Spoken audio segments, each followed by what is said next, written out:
علی جناب سید کاشف صاحب بنگلور سے عرض کرتے ہیں، السلام علیکم ورحمۃ اللہ تعالی وبرکاتہ۔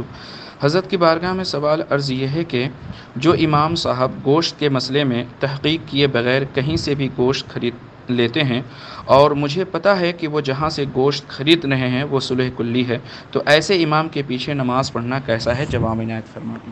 جناب سید کاشف صاحب، وعلیکم السلام ورحمۃ اللہ وبرکاتہ۔ امام صاحب اگر گوشت کے معاملے میں ڈھیلے ڈھالے ہیں، یعنی بغیر تحقیق کے گوشت خرید لیتے ہیں، تو ہو سکتا ہے کہ ان کے نزدیک شک کی کوئی وجہ نہ ہو، اور اگر ان کو پتہ ہو، یعنی آپ کو پتہ ہے کہ ان کو پتہ ہے کہ صلح کلی کے یہاں سے گوشت لیا جا رہا ہے، تو ایسی صورت میں بلا شبہ ان کی ثقافت اور ان کی دیانت متاثر ہوگی، اور ایسی صورت میں بے شک ان کے پیچھے نماز پڑھنے سے اجتناب کرنا چاہیے۔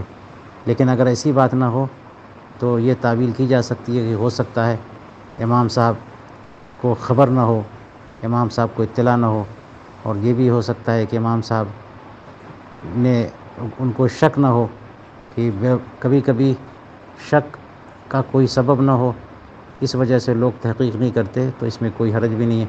لیکن کوئی سبب ہو اور پھر بھی تحقیق نہ کرے تو یہ مناسب نہیں ہے۔ واللہ تعالی اعلم بالصواب۔